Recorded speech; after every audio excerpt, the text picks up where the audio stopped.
Hi everybody, welcome back to Moral Psychology with me, Dr. Josh Redstone. Today we're covering Chapter 6 from our textbook, The Moral Psychology Handbook by Gilbert Harmon, Kelby Mason, and Walter Sinnott Armstrong. And this chapter is all about moral reasoning. That is, how do we reason when it comes to what is right and wrong? So, the running example throughout this chapter is the little scenario that's presented right at the beginning, which you can take a look at before we begin. But essentially, we have here a character, Jane, who has had to begin rewriting her philosophy paper. She wants to do really well. She's made a preliminary attempt at it, but decided to abandon that approach and write another paper. Now, her friend stayed up all night, I believe it was, talking to another friend and wasn't able to finish her paper. So Jane's friend asks if Jane can send her first attempt at the essay, and then Jane's friend will fix it up and submit it as her own work. Now, Jane refuses to do this because she decides that sending her friend a copy of an essay for her friend to submit would be immoral, perhaps because this would be an instance of plagiarism. Now, Jane, in any case, decides that this would be cheating if she were to allow her friend to take her old essay, rewrite it, tweak it a bit, and submit it under her name. That would be a case of her friend cheating, and Jane would be helping her friend cheat. So Jane refuses to do this because she believes that cheating is wrong. Now, some kind of moral reasoning must have taken place here, but how does the reasoning that Jane has employed in this situation work? Indeed, how does moral reasoning work in general? That is the topic of today's chapter. So we're going to take a closer look at different kinds of reasoning, and we're going to make this a little bit more specific. Where we'll eventually get is a kind of deductive account of moral reasoning, and we'll take a look at how this deductive account of moral reasoning fares against other considerations that the authors of this chapter raise. So we shall begin by talking a little bit more about how reasoning works and the various processes that might count as moral reasoning. So let's get started with that.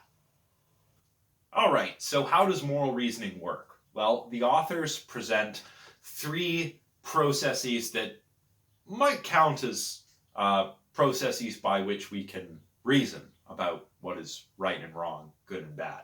And I should mention, we have already encountered all three of these in some form or another. So the first is unconscious information processing. These are things like emotions, intuitions, perhaps cases of moral judgment, moral dumbfounding, when we're dumbfounded.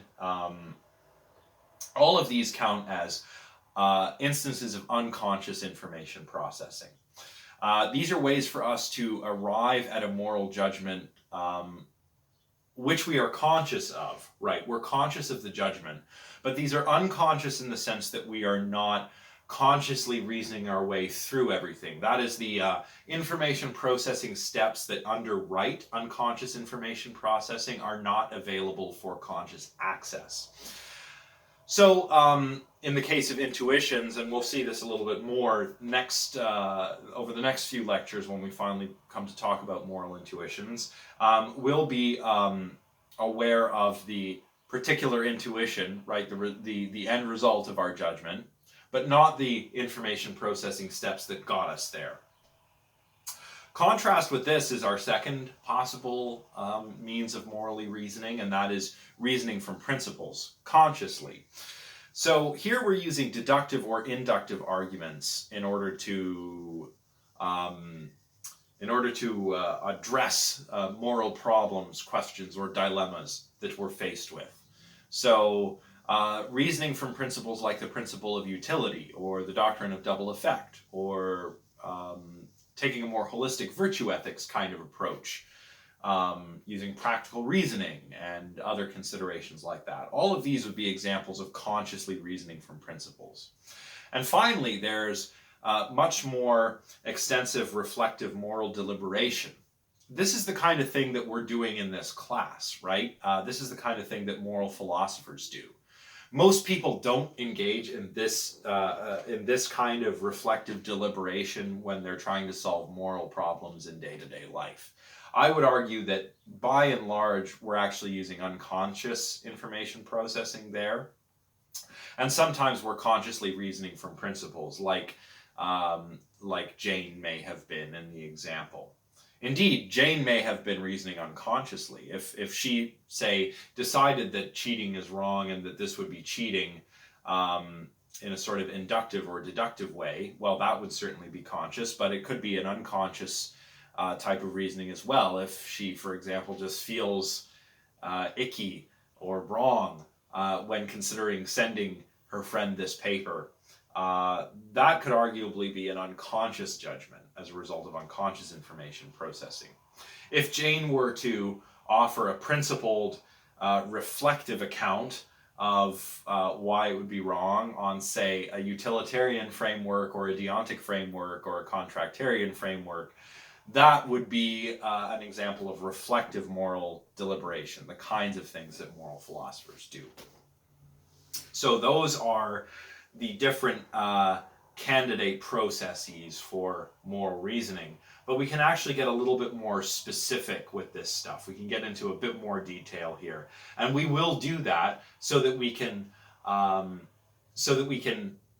understand this deductive model that the authors of the textbook are going to analyze later in as much detail as possible. So let's go ahead and look at some of the other ways that we can understand moral reasoning besides unconscious, conscious, or deeply reflective. All right, so moral reasoning can be internal or external. So what do those two mean? Well, internal is intrapersonal moral reasoning as opposed to interpersonal. So this kind of moral reasoning is carried out by oneself. So if you're, for example, reasoning your way through a moral problem in your mind by yourself, that is internal or intrapersonal moral reasoning. And this is, of course, contrasted with external or interpersonal moral reasoning. This is the kind of thing we do when we deliberate with other people, the kind of thing we might do if we were having a debate about a moral issue in a philosophy class, in fact. Now, both of these forms of moral reasoning make use of different perceptual and cognitive processes, but we may sometimes employ one to aid the other. So, for example, if you're engaging in external or interpersonal moral reasoning, say reasoning back and forth with another person, you might engage with a little intrapersonal moral reasoning with yourself while you're doing that, perhaps to aid your external reasoning. In any case, what the authors are concerned with in this chapter is internal moral reasoning or intrapersonal. So reasoning things out in your mind by yourself, for oneself. Another distinction, of course, is theoretical versus practical. So we have theoretical moral reasoning, which is meant to modify, or which is the kind of moral reasoning by which you might modify moral beliefs. So theoretical reasoning might be something you might engage in if you're, say, trying to decide what moral theoretic framework best captures your moral beliefs or moral principles. If you're trying to reason out whether you are a utilitarian or a deontologist or a virtue ethicist, or maybe whether you ought to be a utilitarian versus whether you ought to be a deontologist or something like that. This is theoretical reasoning. Or even when it comes to particular beliefs, like whether certain acts are right or wrong. If you're trying to decide whether, say, I don't know, downloading music is wrong, this is a theoretical question. Practical moral reasoning, on the other hand, is meant to modify your actual decisions, intentions, or plans. So you might try to work out whether downloading music illegally is morally wrong using theoretical moral reasoning. Practical moral reasoning would be the sort of reasoning you'd employ deciding whether or not to actually download something illegally, right? Now, the decisions that we make via these two different kinds of reasoning are often expressed differently. However, each of these are obviously very intertwined. I think this is highlighted by the example I just gave, but also by it's also highlighted by instances of these trolley dilemmas, right? So you have to decide whether or not to pull the switch in some cases, or whether it would be right, hypothetically speaking, and to pull the switch or not, and why it would be right or wrong to take one of those actions. So theoretical and practical reasoning are quite intertwined. And of course, we can distinguish conscious moral reasoning from unconscious moral reasoning as well. We've already seen this many, many times. Conscious moral reasoning, not to spend too much time going over this, includes applying moral principles so that you can kind of deliberate on a certain problem. Unconscious moral reasoning would cover things like intuitions and emotions, at least insofar as those are components of our judgments or moral motivations. And as I mentioned earlier, it might also help explain cases of dumbfounding, where we arrive at a judgment completely unconsciously, and we can't consciously come up with a principled explanation for our judgment. Now, probably both of these systems, if they're underwritten by different neural systems, are engaged when we reason, morally speaking. We've seen this before when we talked about multi-system moral psychology, for example, right? We have alarm bell, emotion type judgments, and we have conscious deliberative judgments, and one may override the other depending on the circumstances. Nonetheless, this question of whether moral judgments are conscious or unconscious, or a combination of both, and in what circumstances they are like one or the other or yet another, is a separate question which we won't delve into too deeply today. In any case, the authors of this textbook, as I mentioned earlier, the authors of this chapter, I should say, as I mentioned earlier, are interested in considering what they call the deductive model of moral reasoning. And now that we've gone over these different kinds of moral reasoning, we can better specify what this deductive model of moral reasoning is. So the deductive model says that moral reasoning is internal, not external. So on the deductive model, it's an intrapersonal process. It's something you do for yourself in your own mind, not with other people, say like a debate in a philosophy class. However, according to the deductive model, moral reasoning can be either practical or theoretical, or perhaps a mix of both. And it may be conscious or unconscious, or, again, a mix of both. So that's the deductive model. It is an internal or intrapersonal type of moral reasoning, which may be either practical, theoretical, or some combination of the two, conscious or unconscious, or some combination of the two. Okay, that's the deductive model. Now that we've gone over that, we can consider how moral reasoning works, what forms it takes, and begin to critically assess the claims that go along with the deductive model. So let's get into that now.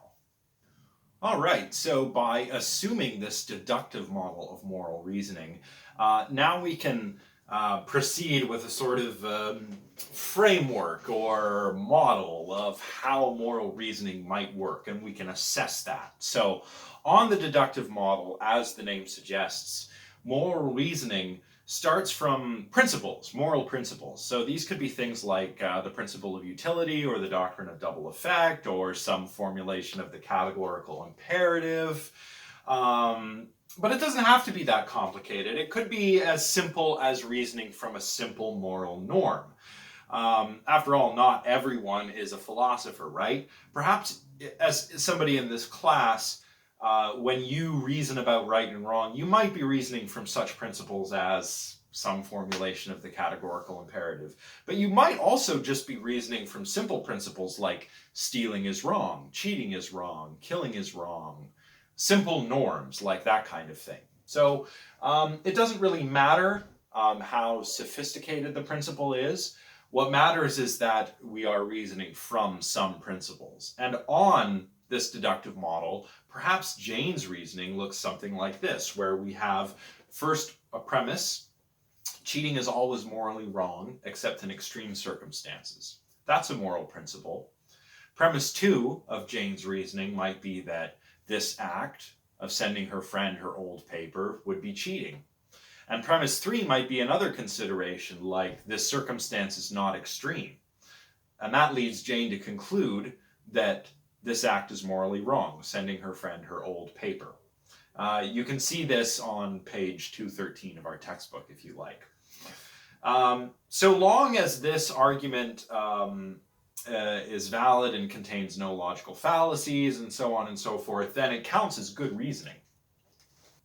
So this is a way that we can understand Jane's reasoning process, right? And now we can break things down even further, right? So what are some of the things that the proponents of the deductive model adhere to? Well, there are 4 principles that they tend to adhere to when it comes to how moral reasoning works. The first is that deductive arguments make people justified in believing the conclusion of those arguments. So if we have a deductive argument that is sound and valid and contains no fallacies and so on and so forth, then we are justified in believing the conclusion of such an argument. The second thing is that a person's beliefs in the premises cause the person to believe the conclusion. So if Jane believes that these 3 premises are true, she should believe the conclusion of that argument. All of the premises are independent. This is point number 3. So the universal premise, which is the first premise, contains all of the moral content. The other premises are morally neutral. So just to back it up for a second, the premise cheating is always morally wrong except in extreme circumstances contains all of the moral content according to the deductive model. And finally, the terms used in arguments like this fit the classical view of concepts. That is, the view of concepts that are understood or defined in terms of necessary and sufficient conditions. And I'll say a little bit more about that as we proceed. So these are 4 principles or 4 characteristics that the deductive model, or that adherents of the deductive model moral reasoning kind of cling to. And well, let's stop and think of some philosophers whose moral reasoning or whose moral theoretic frameworks might accord with this deductive model. I've listed in my slides a few, like Plato and Aristotle, certainly, Mill, Kant, and even some psychologists like Lawrence Kohlberg, who's mentioned in this chapter, think that moral reasoning accords with the deductive model, and that the deductive model can be understood in terms of those 4 characteristics or principles. So, how good of a model for moral reasoning is the deductive model? In other words, these 4 characteristics that proponents of this model adhere to, how good are those characteristics? Do they make this model one that's worth adhering to when it comes to explaining how we reason about right and wrong? Well, we'll follow the authors here. What the authors do is they assess each of these 4 principles that these defenders of the deductive model adhere to. So we'll go through one at a time. And we're going to start with the first principle. That's the principle that people are justified in believing the conclusions of their deductive moral arguments. So in other words, what we're doing here is we're asking whether deductive arguments justify belief in their conclusions. So that's where we'll start. Let's get into that now. All right, so do deductive arguments justify conclusions? Well, arguably, they do in logic or probability theory, but when it comes to specifically moral reasoning, the authors are skeptical whether we're justified in believing the conclusions of deductive moral arguments. Now, the reason has to do with the fact that moral reasoning is normative. Now, you're probably saying, hang on, logic is normative too, is it not? Well, yes, it is. Logic is normative in the sense that it specifies rules for reasoning correctly or reasoning properly. Indeed, logic is the study of proper reasoning. But logic, or any particular system of logic, like propositional logic or predicate logic or anything like that, has nothing to say about what people ought to do in the specific cases that they're reasoning about, moral cases in this example. Moreover, people don't really have the computational resources that they need in order to reason out all of the consequences of all of the beliefs that are relevant to a particular decision, or even to determine which beliefs are relevant to determining which beliefs are relevant to a particular decision is what I'm saying. This is something that we call the frame problem in cognitive science, and in certain computational systems, it can result in what we call a combinatorial explosion. In other words, running out of computational resources because the problem just gets so big so fast. So I'll talk about this a little more in the Moral Intuitions lecture, which is coming up in a little bit. But as a result of this, we tend to optimize rather than satisfy or satisfice. Or satisfice rather than optimize. So we go for an answer that is good enough rather than perfect to overcome the frame problem. And this is a problem for moral reasoning too. We might not be able to reason what all of the consequences of our beliefs are, or even which beliefs are relevant, given the time constraints that we have to solve, say, a certain moral problem. So the first principle of, or the first characteristic of the deductive argument or the deductive model of moral reasoning that we've been considering is whether we're justified in believing the conclusion of a moral argument if we believe in all of the premises, right? So in other words, another way of putting this is that we're justified in believing a moral claim, that is the conclusion of one of these arguments, if that claim follows from these premises, which are other beliefs that we adhere to. Now, the argument will work. The argument will be fine if it is deductively valid. However, you can easily choose to deny a premise in a moral argument. For example, Jane might deny that this is not an extreme circumstance. Maybe she changes her belief there. And changes her belief with respect to premise 3, such that premise 3 becomes this is an extreme circumstances, and then she would conclude that she should send her friend this paper, right?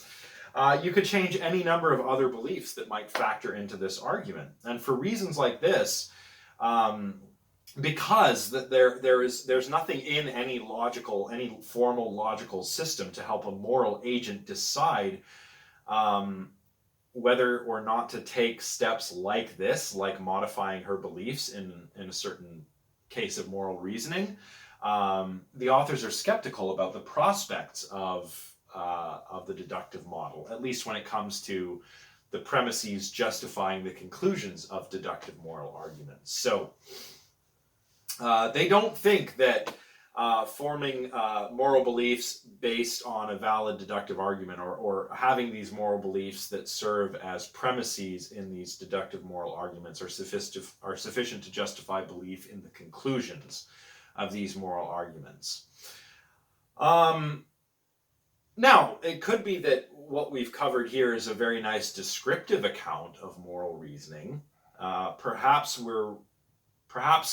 whatever is going on just happens to fit, or can be made to fit, with these deductive moral arguments. But that might not be what we're actually doing. And even if it is, the authors consider this a bit problematic because there's nothing in these formal systems that says what we ought to do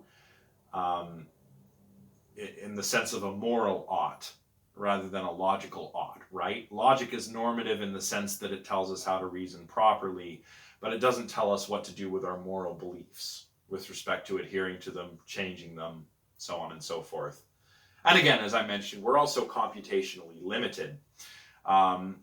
We may reason deductively then, but perhaps we're bad at reasoning deductively because of certain computational constraints or time constraints that we're faced with. So the authors think that this idea that belief in the premises of moral arguments is sufficient to justify belief in the conclusion of moral arguments. The authors are a bit skeptical about this. They feel that that's a little problematic. So next we consider whether these premises or beliefs cause us to believe in the conclusion of these moral arguments. And we'll be doing this by looking at whether the premises of these arguments are independent or not. So remember Jane's reasoning, right? Premise 1, cheating is always morally wrong except in extreme circumstances. Premise 2, this act is cheating, sending her paper to her friend. Premise 3, the circumstance is not extreme, therefore this act, sending the paper to her friend, would be morally wrong. Well, P1 is definitely a moral principle, and the others might be morally neutral, but it's difficult to make the case for all of that here. What's an example of this kind of problem, anyway, to try to elucidate this? Well, the authors tell us to think about a principle like lying is wrong. But of course, we can then ask what counts as a lie. Omissions might count as lies. Are little white lies lies? Are those wrong? What if we have to lie to prevent a greater harm?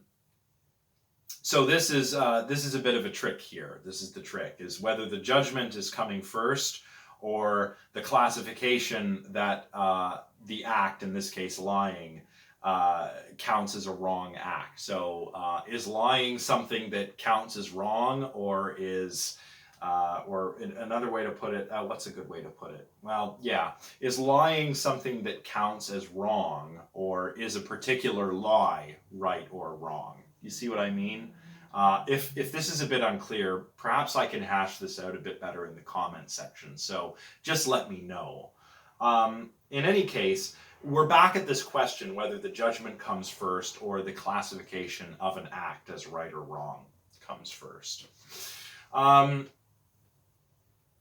What the authors are trying to say here is that considerations like these undermine the idea that moral reasoning starts from premises that classify acts independently of judgments, right? So what they're saying is that people don't really classify acts as causing harm and then go on to reach a moral conclusion about it after applying a moral principle.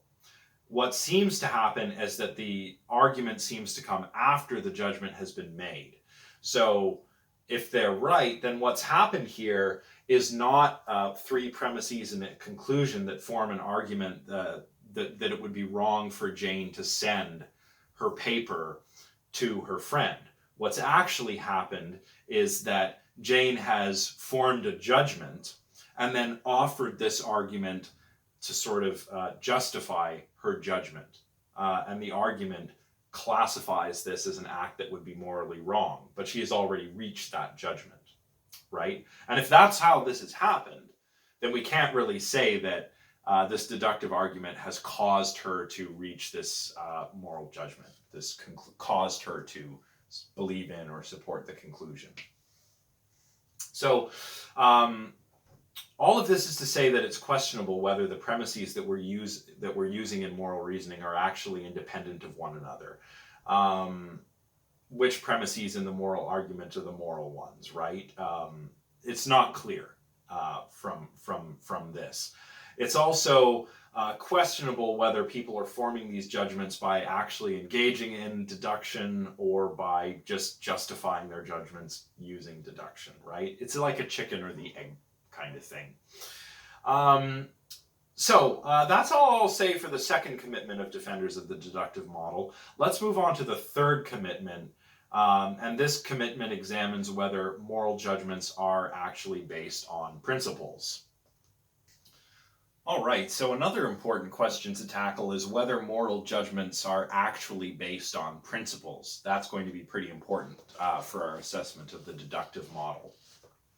And as I've already kind of said multiple times, we can sometimes reach a moral judgment as a result of reasoning about principles, but sometimes we just judge an act to be wrong because we've already classified it or categorized it as a wrong act. So cheating is wrong, this act would be an instance of cheating, therefore I will not send my paper to my friend, so on and so forth.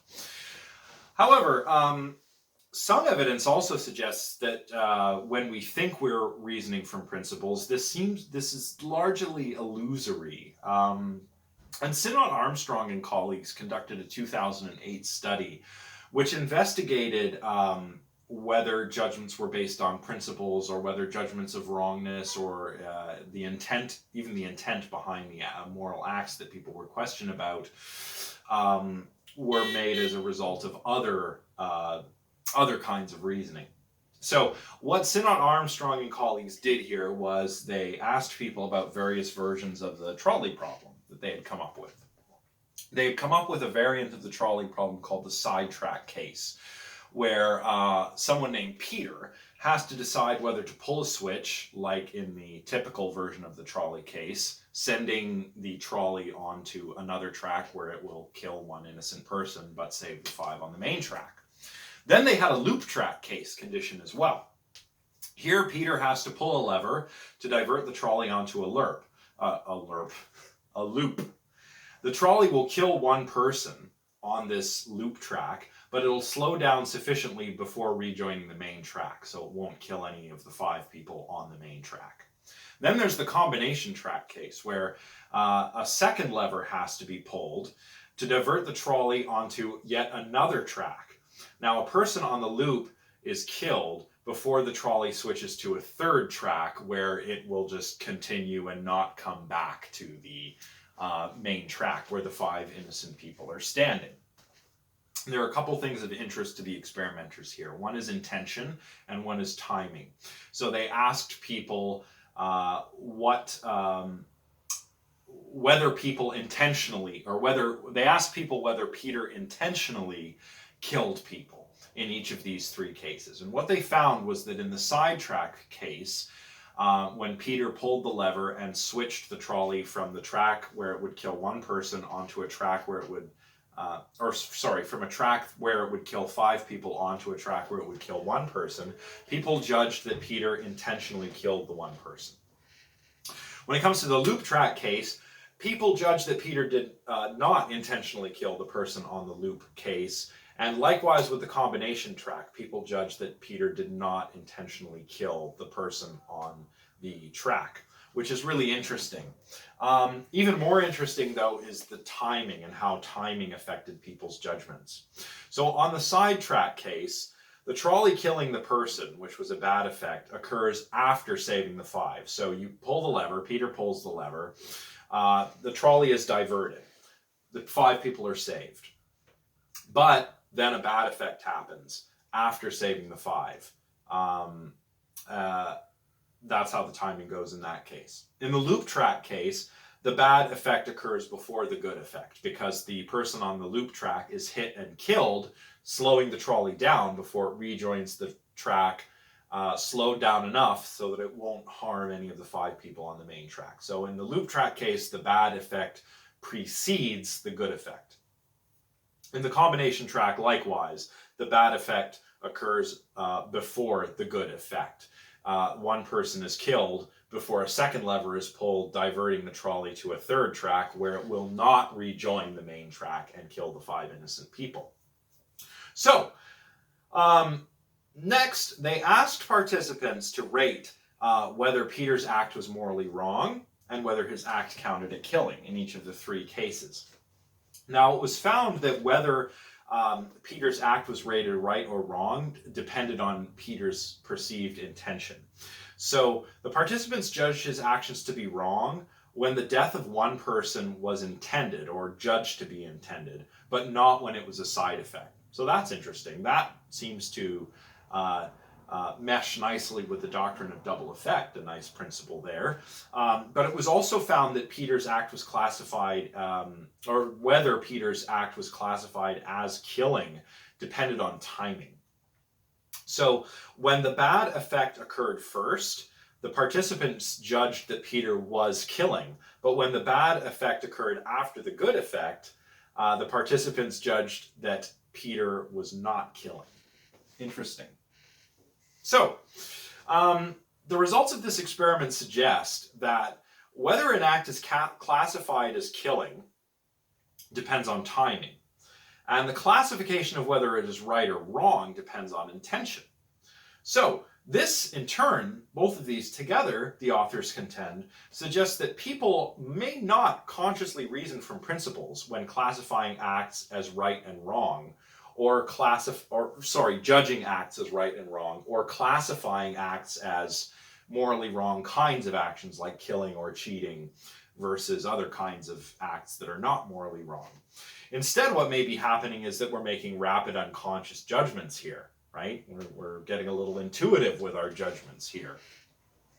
Why do we make the judgments that we do unconsciously? Well, it depends on timing and perceived intent, which is really interesting. So timing of events and perceived intent may matter more than principles that we claim to adhere to and employ in our moral reasoning.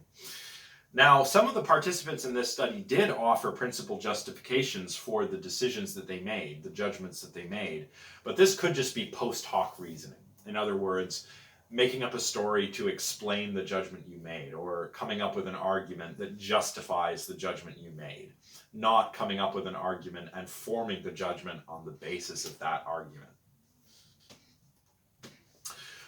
So finally, we come to the assessment of this classical view of concepts. So characteristic number 4 was that on the deductive model, the concepts that we employ are understood in terms of the classical view of concepts, necessary and sufficient conditions. So let's take a look at that next. Okay, so before we get to arguments against the classical view of concepts, we need to stop and consider the way that information is stored and manipulated in the mind. Now, the received view here is something called computationalism, and computationalism fits with propositional attitude psychology, which we've mentioned before. This is where beliefs and desires interact to produce other desires and beliefs and so on and so forth. This is called propositional attitude psychology when we make sense of other people's behavior this way, and sometimes it's called practical reasoning when we talk about agents reasoning in this way, as we've done in previous lectures. So we've got these propositional attitudes like beliefs and desires, which are attitudes towards propositions being statements about the world that can either be true or false. Now, how is all of this mental content stored and manipulated? Well, on computationalism, the mind is a computer. It's a computer that has evolved naturally, and mental processes are computations, so transformations of these representations. And computationalism, speaking of representations, is usually combined with something called the representational theory of mind. So the mental computations on this computational representational theory of mind are really just a matter of manipulating representations according to rules. So we have these representations and we manipulate them. We go from inputs to outputs according to rules, or algorithms, if you want to call them that. So we can think of these representations as being like a language of thought. I've written in my slides a bit like a natural language, but that's actually not true. The language of thought is really more like a formal language, like logic. Goes back to a philosopher named Jerry Fodor, this language of thought. Sometimes it's called mentalese, but in any case, it's a formal symbolic language that we think with. But like a natural language, we can think of there being sentences in the language of thought, which might be composed of simpler elements like words. And words in the language of thought are concepts. So, what are concepts? We'll get to those in a minute. Another important component here are the rules, of course, the algorithms that allow us to transform certain representations into other representations. Without getting too bogged down in the details of language of thought and all of this, you can just think of concepts as words and rules that govern these computations as the grammar in our language of thought. Now we can talk about the classical view of concepts. So concepts are the words in our language of thought. And on the classical view of concepts, concepts are defined in terms of necessary and sufficient conditions. So the concept uncle might be defined as brother of a parent. So if you're the brother of a parent, then those are the necessary and sufficient conditions for being an uncle. So this concept is also underwritten by simpler concepts, right? So it's underwritten by siblings. So brother is underwritten by a sibling concept, and parent might be underwritten by other simpler concepts. So one's beliefs about uncles, these mental states or propositional attitudes, beliefs, are underwritten by the concept uncle. The concept uncle, according to the classical view, necessarily entails that uncles are brothers of one's parents, right? In the strict sense. Sometimes we talk about relatives that are not genetically related to us as being uncles or aunts in various cultures. But that's not important. In the strict sense of being a biological uncle, that's a silly term. But to be a biological uncle, the necessary and sufficient conditions are that you are a brother of a parent. Okay, so that's the classical view of concepts. That concepts are understood in terms of necessity and sufficiency. But there are these typicality effects that we observe in certain experiments that seem to undermine this view. So I'll give you an example. People encounter chickens more often than they encounter robins, right? We might see the odd robin when we're outside for a walk, but arguably we encounter more chickens, albeit dead ones, in the grocery store. Now, people judge that robins are much more typical instances of the concept bird, even though chickens and robins are both birds. People also take longer to classify chickens as birds than they do robins. Say if we give them a categorization task and we show a picture of a being and we ask you to categorize that being. Is it a bird? Is it a reptile? Is it a mammal? So on and so forth.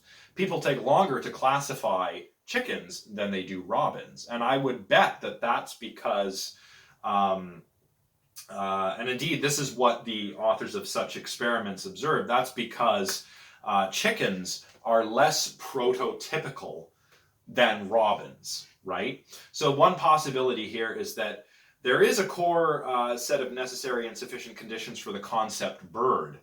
But then why do we observe these typicality effects? It doesn't make sense if robins and chickens are both birds. They should both meet these necessary and sufficient conditions for birdness. Why does it take us longer to classify chickens than robins? Why would it, I assume, take us longer to classify other less typical examples of birds than robins? I'm guessing that it would take people longer to classify ostriches as birds than robins, or penguins as birds. Why is that? Well, chickens, penguins, and ostriches may be less typical, right? They're flightless. They don't sing. They don't do a lot of things that we think are typical of birds. So maybe there is a core set of necessary and sufficient conditions. Okay, maybe that's true. But maybe there's also a set of non-definitional features that help us categorize instances of certain concepts. And in this case, maybe chickens, along with other weird birds like dodos or penguins or ostriches, may not have as many of these non-definitional features that help.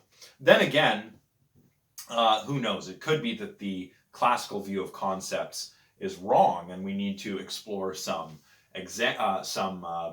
alternatives. And there are a number of such alternatives discussed in this chapter of the textbook. There are prototype theories, for example. So here we've got cluster concepts. This is like what Wittgenstein talks about in the Philosophical Investigations, if you're familiar with that work, when he talks about the concept game. And he doesn't really understand this concept game in terms of necessary and sufficient conditions. After all, a game of soccer is is not very similar to a game of chess, but we both call them games. And Wittgenstein thought that we could classify them as games because there's a certain family resemblance there.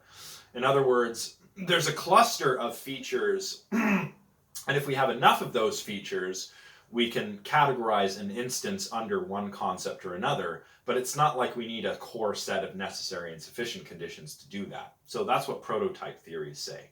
There's also exemplar theories, which say that concepts are not understood in terms of necessary and sufficient conditions, or they're not defined in terms of necessity and sufficiency. They're just stored representations of instances. So in the case of birds, we probably have a lot more stored representations of typical instances of birds, birds that sing, birds that fly.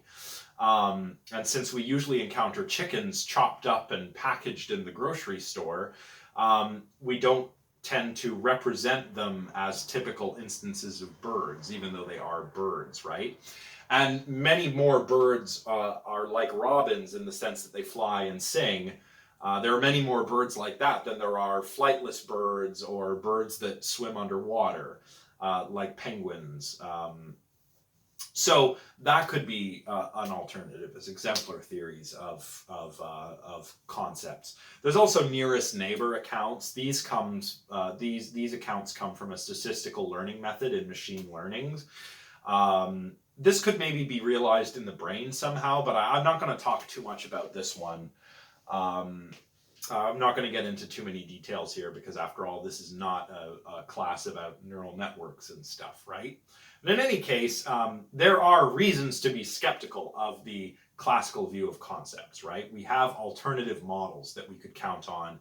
And any one of these, if true, would undermine commitment number 4 of our deductive model, that we employ these concepts, and these concepts are to be understood in terms of necessity and sufficiency. Well, there are problems with that view of necessity and sufficiency, namely explaining these typicality effects that we observe in experiments and these increased response times for classifying chickens as birds versus robins as birds.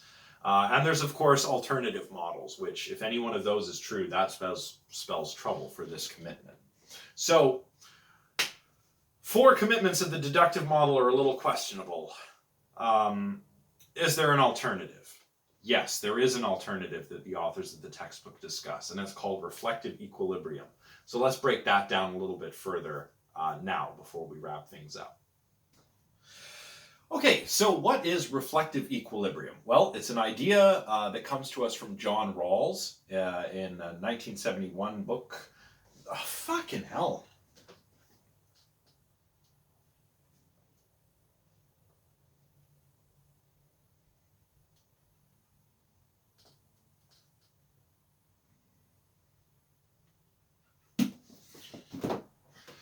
All right, so what is reflective equilibrium? Well, it's an idea found in John Rawls' book, Theory of Justice. And reflective equilibrium is all about making these little adjustments to your beliefs and plans in light of your goals, right? So it's a type of internal reasoning that involves making such adjustments in light of your goals, updating things, and so on and so forth. Updating beliefs and desires in light of your goals, right? So, reflective equilibrium has actually been modeled in what we call these connectionist networks by Paul Thagard. Now, Paul Thagard used connectionist networks, which are networks of artificial neurons which compute mathematical functions. I won't get into too many details here, but if you want to know more about how neural networks work, I will provide a link to a previous video lecture of mine. Again, it's the Modern Understanding of the Mind lecture, where I talk a little bit about the neural network parallel distributed processing paradigm so that you can get familiarized with it. In any case, it has these nodes, which are artificial neurons, and nodes in this network, in Thagard's network, that is, represent particular propositions, right? And there are different connections between the nodes, some of which are excitatory and some of which are inhibitory. So the excitatory connections reinforce connections between nodes, and inhibitory ones sort of negate or downplay the level of connectivity between nodes. So different kinds of activation, that is positive and negative activation, can propagate through this network depending on the input that the network receives. And the final state of the network works as a kind of distributed representation of these propositions that are believed or disbelieved or neither. Okay, so these propositions and the representational state of the network, that is it like a subsymbolic or distributed representation of these propositional attitudes that we might update and change in reflective equilibrium. Now, these epistemic processes, the kinds of things that Thagard is trying to model, have also been examined in experimental settings, not just models, computational modeling. It's thought that something like the process that Thagard is modeling might observe like Gestalt switches, like what we see in the case of the Necker cube phenomenon. Here, what might be happening is that vertices of the cube represented as nodes in these networks, and the level of activity between the connections can model this kind of Gestalt switch that we have. That is, the flipping of the orientation of the Necker cube. I'll put a Necker cube up here so that you can see what I'm talking about. But basically, when you stare at a cube, you can see the cube from one perspective or another perspective, but not both at the same time. We can model this with connectionist networks in a similar way to which we can model reflective equilibrium. But it's probably not a good idea to get bogged down in these details here. The only important thing that I'll mention is that these kinds of representations are distributed or subsymbolic, so they're a different kind of representation than a symbolic representation in the language of thought. And that is, of course, an important part of the computational representational theory of mind, which is supposed to be subserved by this classical view of concepts. Anyway, let's not get too bogged down in all those details. If anything I'm saying here is not clear, do check out that video, The Modern Understanding of the Mind. I think it will help you make sense of what I'm saying with respect to symbolic and subsymbolic representations and language of thought and all of that stuff. In any case, it's not clear, the authors say, whether that reflective equilibrium is something that can actually work in a morally normative way, or whether it's just descriptive of the mental processes that we're doing. In other words, ought we try and use reflective equilibrium? Or in using reflective equilibrium, do we come to have the oughts and ought nots that we need to engage in moral reasoning or moral acts? Or is reflective equilibrium just a descriptive account of something that we're doing unconsciously?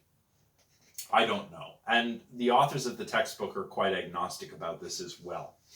But what this reflective equilibrium account does, and I think this will come through more if you read through this section slowly, especially the bits about Thagard's modeling in the textbook, you will see that it serves as a decent alternative, or at least a possible alternative to the deductive model that is at least as plausible as the deductive model, which has empirical support and which doesn't run into some of the problems that we've talked about here. What were those problems? Well, we saw in our discussion that adherents of the deductive model typically hold to these four commitments, right? Some hold to a few of them, some hold to all of them. But in any case, these four commitments are, number one, deductive arguments make people justified in believing the conclusions of those arguments. Number two, a person's beliefs in the premises cause that person to believe the conclusion. Number three, the premises are independent, so the universal premise contains all of the moral content and the other premises are morally neutral. And characteristic number four, the terms in the argument fit the so-called classical view of concepts. That is defined in terms of necessity and sufficiency. But we've seen that with respect to number one, deductive arguments may not make people justified in believing the conclusions of those arguments when it comes to moral arguments. Similarly, it's not always the case that a person's beliefs in the premises of these arguments cause that person to believe the conclusion of the argument, because people can change their beliefs and update any of those premises as they want to. So Jane can, for example, decide that this is an extreme circumstance, or that cheating in this case is not wrong, so on and so forth. Number 3, we've seen that it's debatable whether all of the premises in moral deductive arguments are really independent. In other words, maybe this is something I didn't emphasize as well as I should have in our discussion, but it's not clear that all of the moral content is in that first premise of the argument. At least that's the takeaway from this, right? And then finally, number 4, there are grounds to question the classical view of concepts. And of course, an alternative to this deductive model might be something like reflective equilibrium, but the jury is still out, right? But this is just one examination of one kind of moral reasoning, internal moral reasoning that can be either theoretical or practical, and so on and so forth. This isn't meant to be a big sweeping account of moral reasoning. Really what we've done here is just examine one kind of moral reasoning. But I think this is an interesting chapter, and this is really all I have to say on this chapter for now. Again, I'm trying to make this not as short as the previous lecture, but trying to make it not super long and dry too. In any case, that's all for today. Again, I'll link you guys with a previous video lecture that I've done that I recommend you take a look at. It will help explain, symbolic representation versus sub-symbolic representation, and so on and so forth. So if you're not clear on any of that, it should help quite a bit. Otherwise, I hope you're all continuing to do well. I imagine some of you are still working on the midterm. So now that this lecture is wrapped up, I'm going to go ahead and start prepping for some further lectures. So pretty soon we're going to look at some more interesting stuff. I believe the next lecture is on character or moral intuitions. You know what? I can't remember what the next lecture is about, but I promise it'll be interesting. So I will see you all next time. Bye for now.